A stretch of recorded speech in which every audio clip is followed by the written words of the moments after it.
Abra a tua Bíblia na Epístola aos Hebreus, capítulo de número 10. É muito bom poder adorar ao Senhor. Nós estamos com vida, estamos com saúde, tua família está bem, e você tem o privilégio de estar nesse lugar. Ninguém te impediu de chegar aqui, você é livre para estar aqui. Aleluia.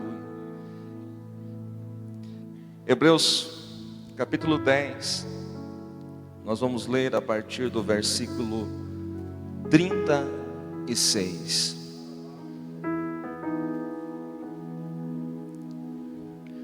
Diz assim a palavra de Deus: porque necessitais de paciência, em outra versão diz perseverança, para que depois de haver desfeito a vontade de Deus, possais alcançar a promessa. Porque ainda um pouquinho de tempo, e o que há de vir virá, e não tardará. Mas o justo viverá da fé, e se ele recuar, a minha alma não tem prazer nele. Nós, porém, somos daqueles que não somos daqueles que se retiram para a perdição, mas daqueles que creem para a conservação da alma. Quem pode adorar o Senhor pela palavra lida? Glória a Deus. Eu quero compartilhar nesses minutos com a igreja do Senhor a respeito deste tema que tem mexido com o nosso coração. Nesta tarde, quando eu folheava, virava as páginas da Bíblia para lá e para cá, pedia uma direção do Senhor, e o Senhor nos dirigiu a esta palavra. Eu vou ministrar hoje para aqueles que amam a vinda do Senhor. Eu pedi ao Senhor, quero que o Senhor confirme essa palavra. E quando iniciou-se os cânticos avulsos, eu estava meditando na letra daquele hino, irmão Luiz, Milena cantaram. Você prestou atenção? Nós não nos apegamos a coisas daqui, porque o que nós esperamos está para vir, está para acontecer. Talvez você não para pensar nisso. Hoje você está com saúde, bem empregado, a sua empresa vai bem, está tudo certo. Mas eu tenho uma boa notícia para você: o melhor ainda está por vir. E nós precisamos, queridos, assim como a igreja primitiva, amar, ansiar pela vinda do Senhor Jesus. Eu estou convicto, pastor Samuel, que o tema que foi ministrado na escola bíblica deste ano, neste mês, foi uma direção do Senhor. Nós aprendemos sobre a escatologia bíblica, as últimas coisas, e depois nós aprendemos sobre adoração e santidade. E é impressionante que ainda existem pessoas que vêm cumprir um ritual na igreja, no templo. Mas se você anseia a vinda do Senhor, se você anseia estar com Ele para todo sempre, só tem uma coisa que você vai fazer lá: é adorá-lo. É adorá-lo, assim como os querubins, assim como os serafins, a todo instante você vai adorar. Então, eu vejo esse momento aqui como um ensaio, como um tempo que nós estamos nos preparando. Apenas 2 horas na noite, mas vai ter um dia que será para todo sempre, que não haverá um momento que nós estejamos longe dele, que nós seremos assim como ele é. É tempo de nós amarmos a vinda do Senhor. Quando eu li esse texto, é um texto que aparentemente dispensa algum comentário. Aí eu comecei a procurar o contexto ao qual ele foi escrito. O texto está na Epístola aos Hebreus. Se fôssemos falar esta noite a respeito do autor, não seria conveniente? Não sabemos. Certo é que esta carta foi escrita aproximadamente entre o ano 68 e 69 da presente era. E este é um tempo que a igreja estava passando por uma perseguição terrível. A igreja enfrentava tribulações, angústias, cristãos estavam sendo martirizados. O imperador romano nesse tempo se chamava Nero. Uma rápida pesquisa no Google, você vai descobrir quem era Nero. Pior imperador de todos. Nero era o mal em pessoa. Todo tipo de atrocidade, todo tipo de mal ele fez, não somente aos cristãos, mas a todo o império e também à sua família.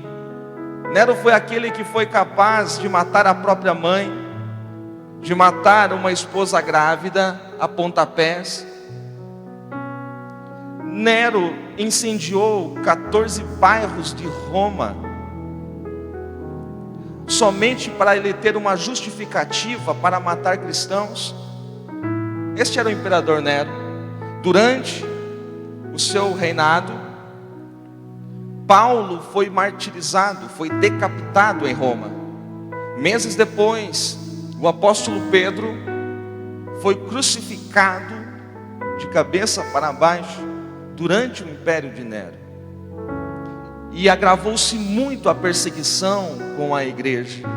Então, alguns irmãos judeus que estavam espalhados pelo mundo de então, começaram a titubear na fé, começaram a vacilar, e alguns deles até mesmo estavam voltando às práticas do judaísmo, às velhas práticas da lei mosaica. Então, este autor sagrado, inspirado pelo Espírito Santo, ele começa a falar da superioridade da aliança, da nova aliança que nós temos em Cristo. E ele escreve esta carta também para encorajar aqueles cristãos que estavam perdendo seus parentes, que já viram na sua casa alguém ser martirizado. Ele escreve esta carta para trazer ânimo, para trazer encorajamento, para trazer exortação à igreja. Este é o contexto, muito diferente daquilo que nós vivemos hoje.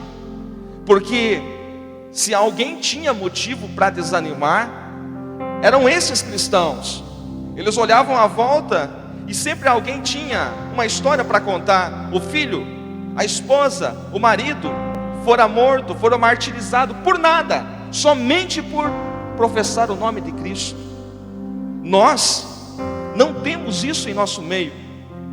E infelizmente, queridos, nós não somos sombra da igreja primitiva.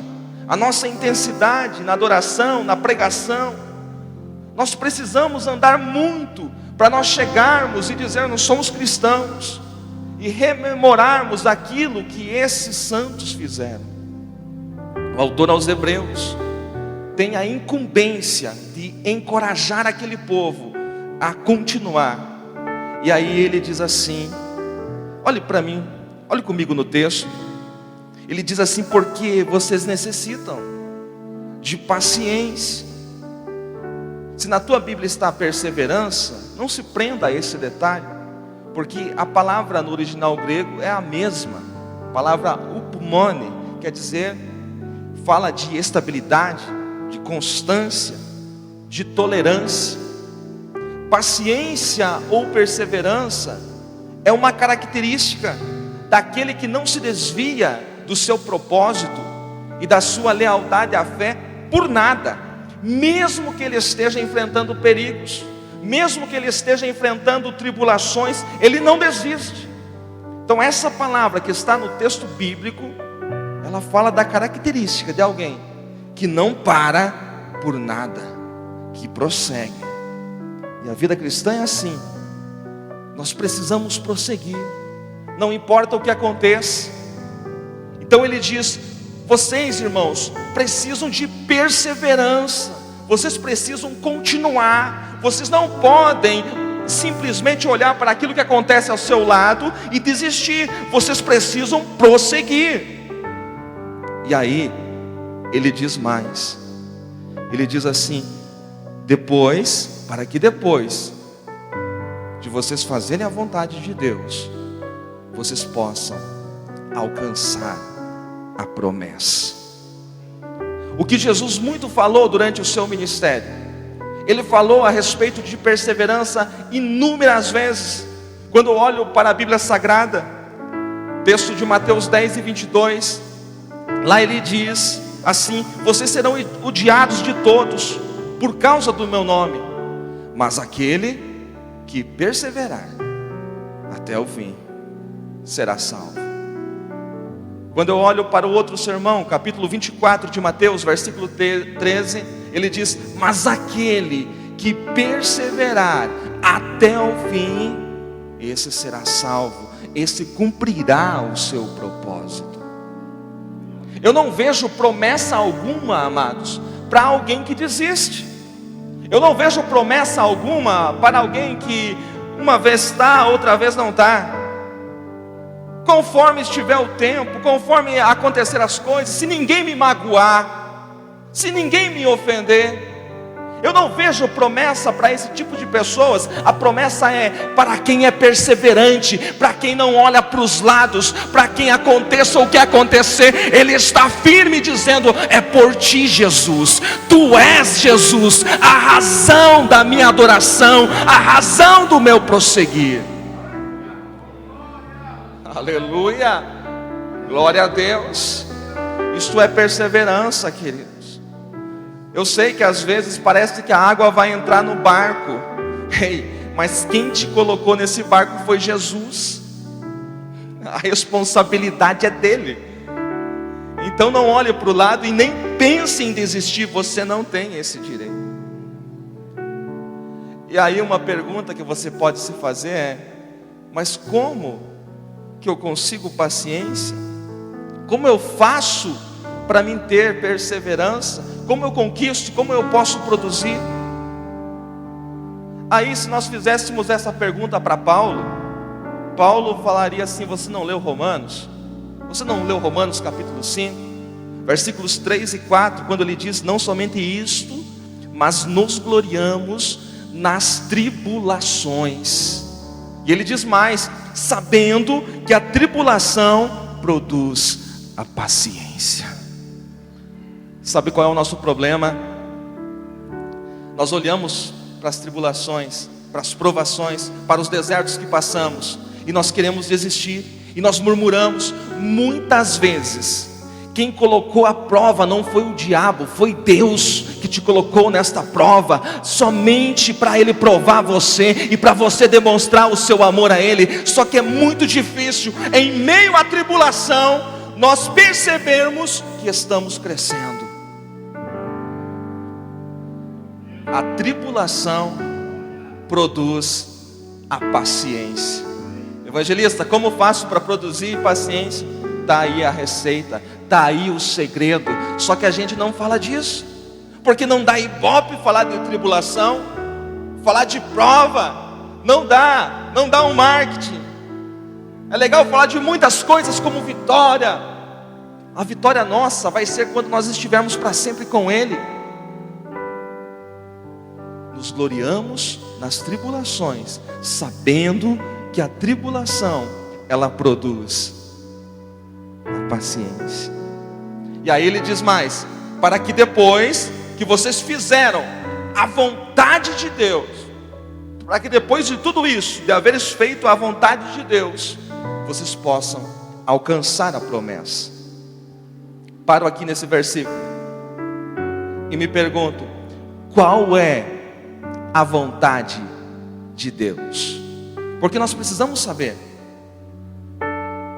Todos nós sabemos que devemos fazer a vontade de Deus, mas qual é a vontade de Deus? 3 pontos eu quero elencar aqui para os irmãos. Primeiro, se nós perguntássemos qual é a vontade de Deus para o profeta Samuel, para o sacerdote Samuel, ele diria: a vontade de Deus é que se obedeça a sua palavra. Saul pensava que era sacrifício. Saul sempre pensou que era sacrifício, que era um ritual. Vou fazer. Samuel diz: não. O que o Senhor quer mesmo é que a sua vontade seja feita. E qual é a vontade dele? Que se obedeça a sua palavra. Ei, querido, nessa noite a minha pergunta é: quantos aqui estão se alimentando da palavra e estão vivendo por ela, e estão sendo guiados pela palavra do Senhor? Segundo ponto, qual é a vontade do Senhor? E por que fazer a vontade do Senhor? Porque quem faz a vontade do Senhor, este entrará no reino dos céus. Mateus 7:21 diz assim: nem todo que me diz Senhor, Senhor, entrará no reino dos céus, mas aquele que faz a vontade do meu Pai que está nos céus, é esse que entra no reino de Deus. Terceiro ponto, quem faz a vontade de Deus permanece para sempre. O apóstolo João, escrevendo na primeira epístola, capítulo 2, e o versículo de número 17, ele diz assim: e o mundo passa, e a sua concupiscência, mas aquele que faz a vontade de Deus, este permanece para sempre. Ei, querido, essa noite receba esta palavra. Não é a vontade do mundo, porque nem mesmo o mundo permanecerá para sempre. Vai chegar um tempo que isso daqui vai ter fim, mas aquele que faz a vontade de Deus, pode passar o céu e a terra, ele permanecerá, porque é a promessa do Senhor. Aleluia, glória a Deus. E ele diz mais: para que depois disso, depois de haveres feito a vontade de Deus, vocês possam alcançar a promessa. Que promessa, pregador? A tão grande salvação. O próprio autor aos Hebreus, no capítulo 2 e no versículo 3, ele diz assim: mas como escaparemos nós de tão grande salvação? Como nós poderemos não sermos atraídos por esse Jesus? E aí eu fico pensando o seguinte: nos dias em que nós vivemos, como é difícil falar do Evangelho, como é difícil ganhar uma alma para Jesus. E esse texto está dizendo que não dá para escapar da tão grande salvação. E aí eu fico me perguntando: será que não é a gente? Será que não sou eu? Que ao invés de levar pessoas a Cristo, o meu testemunho pode estar afastando pessoas de Cristo, de maneira que quando as pessoas ouvem falar do Evangelho, elas até creem no Evangelho, mas quando elas olham para a minha vida, elas dizem: que Evangelho é esse? Aleluia, glória a Deus, amém. Aleluia. Como escaparemos nós de uma tão grande salvação? Eu aprendo aqui que nenhuma promessa é maior do que a promessa da salvação. Talvez há algum tempo você ouviu de um homem, de uma mulher de Deus, algo que te encheu o coração, que Deus vai fazer isso, aquilo na sua vida, e talvez seja esse o teu maior anseio, realizar um sonho. Mas em nome de Jesus, creia naquilo que estou pregando. o teu maior anseio, o teu maior desejo precisa ser encontrar-se com Jesus. Você precisa viver hoje como se Cristo voltasse amanhã. A igreja primitiva vivia assim. Eles viviam de manhã, esperando o Cristo à tarde. No final da tarde, eles esperavam Cristo ao anoitecer. Ao anoitecer, eles esperavam Cristo na madrugada. A minha oração é que o Senhor levante uma geração de crentes que estão com os pés na terra, mas com o pensamento no céu. Nós precisamos voltar, queridos, voltar a falar da vinda de Jesus. Ou este não é o nosso maior anseio.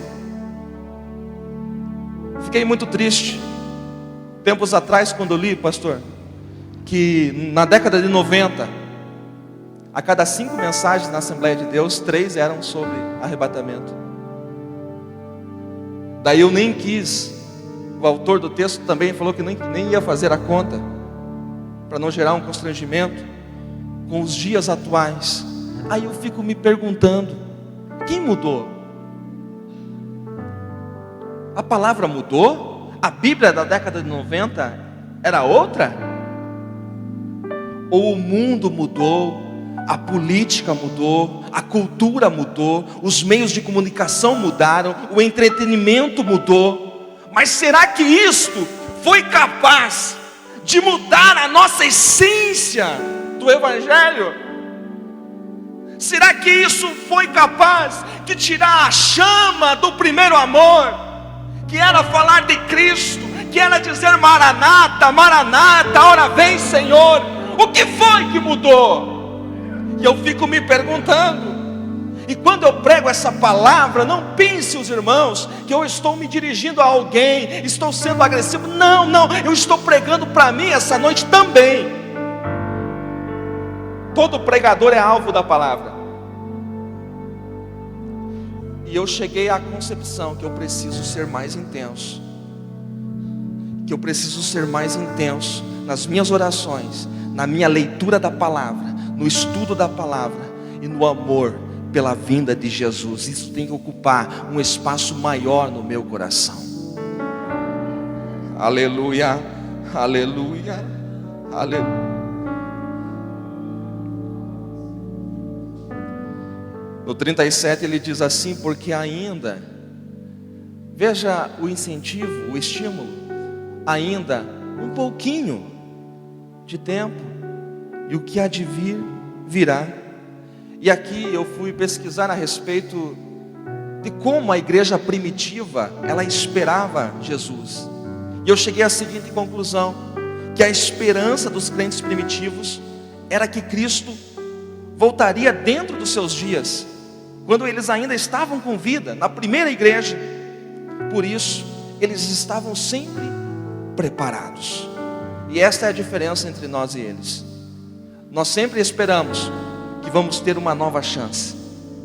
Por que não preguei tudo que tinha para pregar? Porque eu espero que algum dia no ano que vem eu vou pregar de novo. Por que eu não adorei de maneira mais intensa? Porque domingo que vem vai ter culto e a gente vai adorar de novo. Será? Pode garantir isso? Ou não? Mas se a gente adorasse, se a gente orasse, se a gente pregasse, como se esse fosse o último culto, seria totalmente diferente, seria mais profundo, seria mais intenso, porque você diria: esse é o último, não vai ter uma nova chance. Mas como lá dentro de você, você sempre fica alimentando isso, que vai ter uma nova chance, vai ter uma nova chance, então a gente não entrega tudo. Mas esse pode ser o último. É claro que é citado aqui, o pastor cita uma programação que vai ter, do que vai acontecer no final do ano. Isso é normal, nós precisamos ser organizados. Mas talvez não cumpra essa agenda. Por quê? Porque Cristo pode voltar. Então você não pode perder isso de vista. Se Cristo não voltar, nós estaremos aqui no próximo domingo. Mas isso não é certeza. E outra, algo que precisa ser falado: Cristo pode voltar individualmente também, não apenas no coletivo. A igreja primitiva, ela tinha convicção que Cristo voltaria nos seus dias. Veja o que diz Paulo, primeira epístola de Paulo aos Tessalonicenses, capítulo de número 4. Dizemos, pois, isso, versículo 15: pela palavra do Senhor, que nós, olha só que ele coloca o nós, que nós, os que ficarmos vivos para a vinda do Senhor, não precederemos os que dormem. O mesmo Paulo, escrevendo aos Coríntios, primeira carta, capítulo 15, versículo de número 51 e 52, ele diz assim: eis que vos digo um mistério, na verdade nem todos dormiremos, mas todos seremos transformados no momento, num abrir e fechar de olhos, ante a última trombeta, porque a trombeta soará, os mortos ressuscitarão incorruptíveis, e nós, olha o nós de novo, e nós seremos transformados. A esperança de Paulo não era daqui 50 anos, não, era para amanhã, era para hoje. Paulo chegou a essa conclusão, que ele não participaria desse momento dessa maneira, quando ele caminha rapidamente, indo em direção ao algoz que iria decepar-lhe a cabeça. O historiador Eusébio da Cesareia conta que nunca aconteceu isso. Normalmente o homem que ia ser morto resistia, e eles tinham que arrastar. Diz que Paulo puxava os homens que estavam do lado dele e prontamente coloca a cabeça para ser separada do seu corpo, porque ele podia dizer: eu sei em quem eu criei, eu sei, não tem problema, não tem problema se a cabeça vai ficar fora do corpo agora. Um dia todos nós ressuscitaremos incorruptíveis. Aqueles que morreram em Cristo, ao soar da trombeta, ressuscitarão pelo poder do Senhor incorruptíveis, para estar para todos sempre com Ele. E esta era a razão de Paulo ir caminhando rapidamente para ser martirizado. Que amor é esse? Que evangelho é esse que Paulo cria? E aí eu vejo o esforço dos pregadores hoje para animar a igreja. Eu vejo o esforço dos pastores, dos líderes, quase implorando para alguém fazer alguma coisa, para alguém ajudar. E eu fico pensando: meu Deus, mas que evangelho é esse? Que amor é esse? Que não atrai, que não tem ação.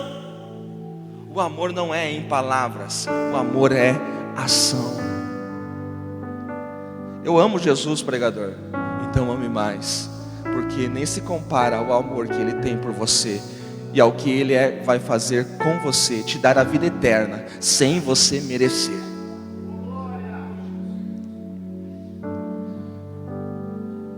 Quando eu olho para a igreja atual, e isso não estou falando de uma placa, não estou falando exclusivamente da Assembleia de Deus. Quando eu olho para a igreja brasileira, eu vejo que o número de evangélicos ele cresce assustadoramente no Brasil, mas há uma dificuldade em pregar a genuína palavra, há uma dificuldade em ler a Bíblia, há uma dificuldade em falar que Jesus vai voltar, porque precisam os homens alimentar os seus sistemas. Então eles têm que pregar alguma coisa para hoje, para amanhã, porque senão as pessoas não vêm, não fazem, não pagam os rituais. Você sabe do que eu estou falando? E esse é o evangelho que tem tomado conta dessa nação. Mas Deus está levantando uma geração de obreiros, de obreiras, de homens que estão voltando à sua palavra, que estão tendo sede pela palavra, estão dizendo: Senhor, eu quero mais, eu quero voltar ao princípio de tudo, eu quero voltar àquele momento que somente a palavra de Deus lida. era o poder de Deus caindo na igreja. Eu quero voltar a esse momento. Aleluia, aleluia, aleluia. O justo viverá da fé. Ele diz, mas o justo viverá da fé. Fidelidade, constância. Se ele recuar, a minha alma não tem prazer nele. E aí ele se inclui num grupo. Ele diz assim, tem muitos aí que estão se retirando para a perdição. Nós não somos como aqueles que param, como aqueles que voltam aos velhos regulamentos da lei, aos rituais. Nós não somos. Pode ser que tenha um grupo que faça isso. Nós não somos como aqueles que se retiram, mas como aqueles que creem para a conservação da alma. A vinda de Cristo, ela coroará aqueles crentes, aqueles cristãos perseverantes. Você aprendeu isso na escola bíblica. No tribunal de Cristo, Ele vai coroar, colocar a coroa sobre cada um.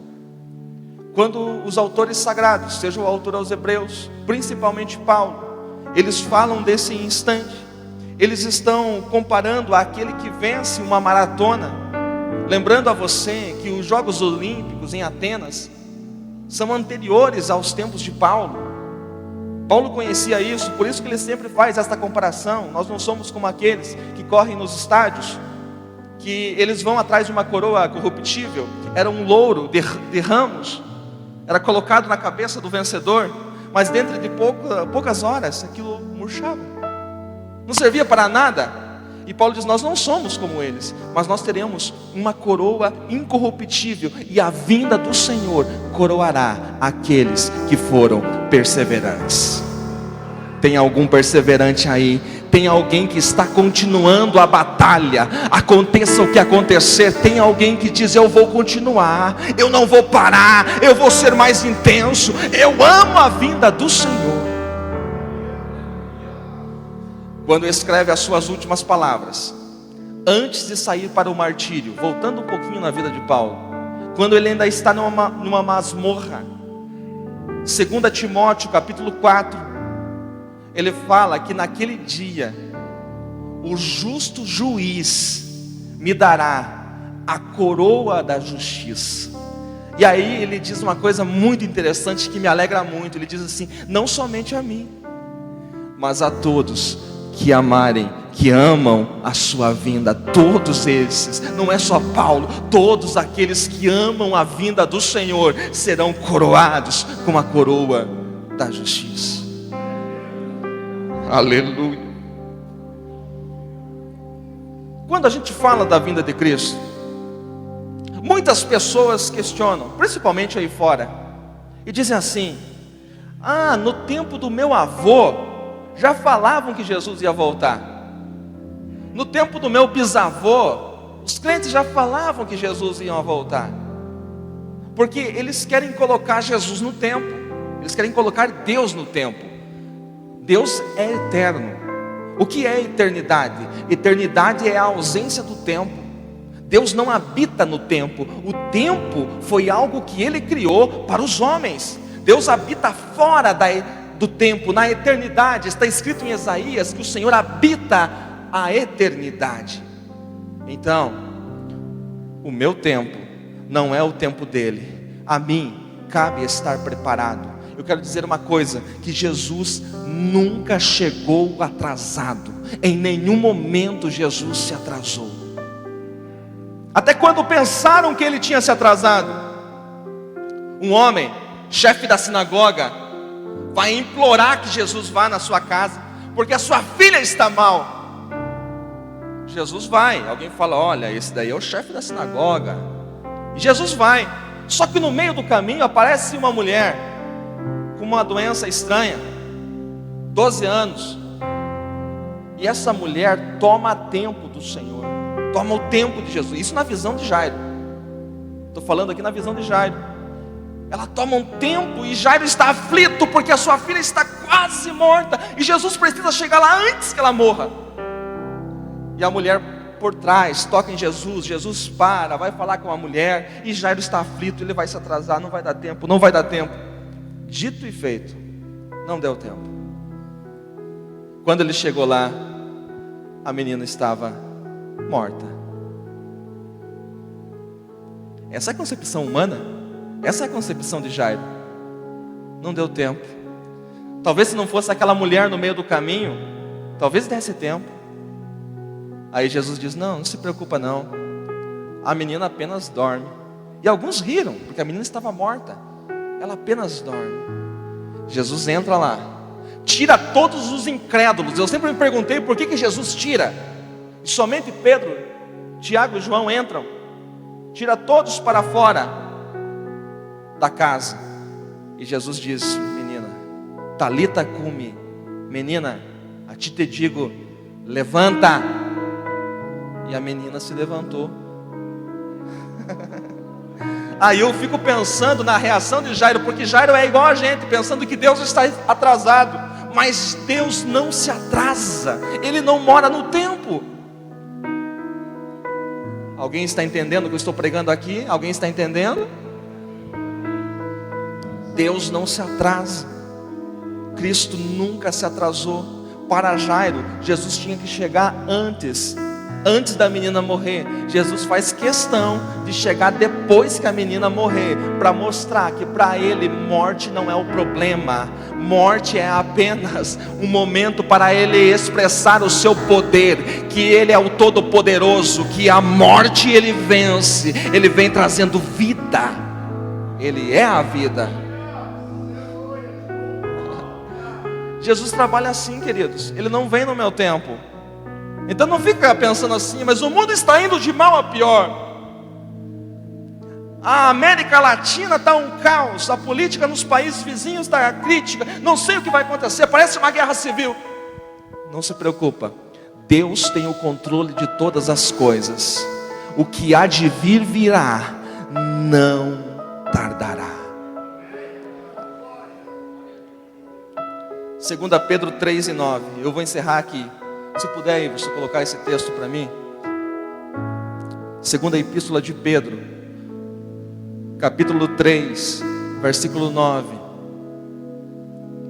Diz assim: o Senhor não retarda a sua o quê?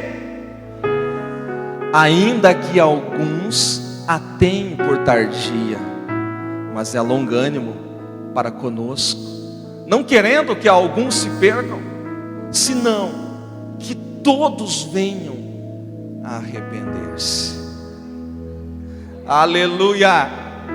Ele não está atrasado, nunca esteve atrasado. Alguns dizem que ele se atrasou, mas está aí a palavra do Senhor, através do apóstolo Pedro: o Senhor não retarda, ele não está atrasado. Pode alguém dizer que ele se atrasou? Ele jamais se atrasa, ele virá. Fique de pé nesse momento.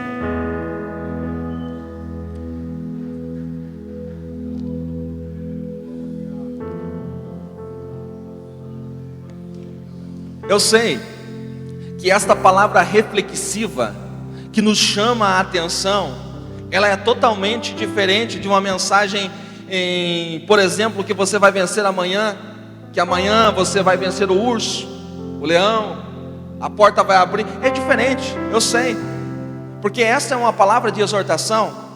Essa não é uma palavra de motivação apenas exterior. Ela pode te motivar a alma e o espírito. Então eu sei que a nossa reação é diferente quando nós somos exortados, não por mim, Márcio, pela palavra. Mas eu sei, como diz o profeta Isaías, que a palavra do Senhor, ela cumprirá a razão pela qual ela foi enviada. Ela não voltará vazia, tem propósitos. Eu quero orar nesse instante. Antes de orar, eu quero fazer um convite. Há alguém aqui que deseja abraçar esse Jesus maravilhoso, esse Jesus que morreu por você na cruz, mesmo sem você merecer, te deu vida, te deu um lugar, e pelo seu sangue Ele apaga os seus pecados. Há alguém aqui que deseja abraçá-lo? Levante a sua mão, eu quero te conhecer. Onde está uma vida? Todos aqui têm convicção de que se Jesus voltar hoje, se a trombeta tocar hoje, estarão para sempre com o Senhor. Todos têm essa convicção? Se você não tem essa certeza, hoje a porta está aberta para você entrar, e o preço foi pago na cruz. Basta você dizer: eu creio, eu aceito, eu creio que o sacrifício de Jesus é suficiente para a minha salvação, e eu quero me arrepender, eu quero entregar a minha vida. Aleluia. Eu vou orar nesse instante, dos irmãos, dos salvos em Cristo. Nesse instante, se alguém foi tocado pela palavra e deseja receber a oração, você pode se dirigir à frente, que eu estarei orando por você também.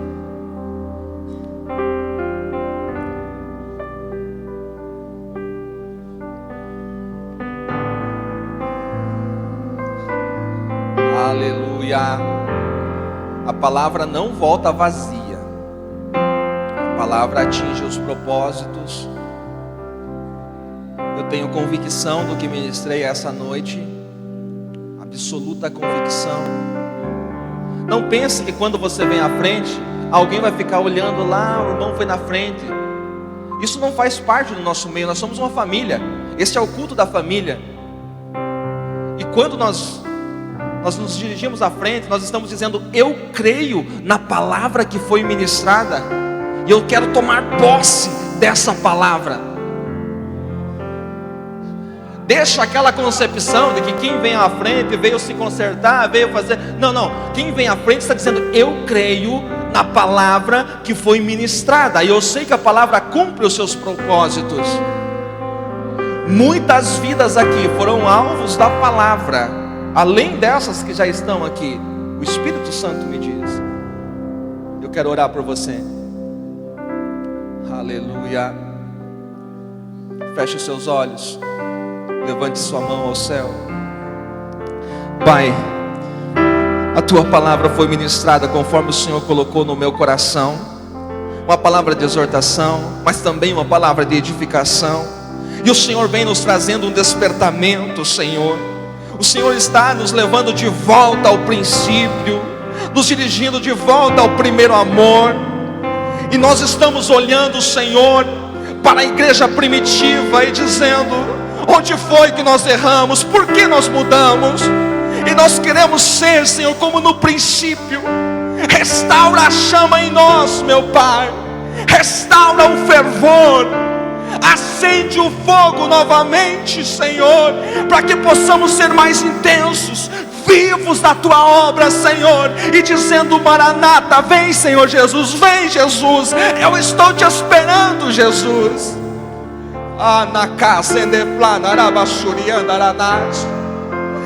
Meu Pai, aqui na frente estão pessoas, estão irmãos, que estão dizendo que creem na palavra que foi ministrada, Senhor.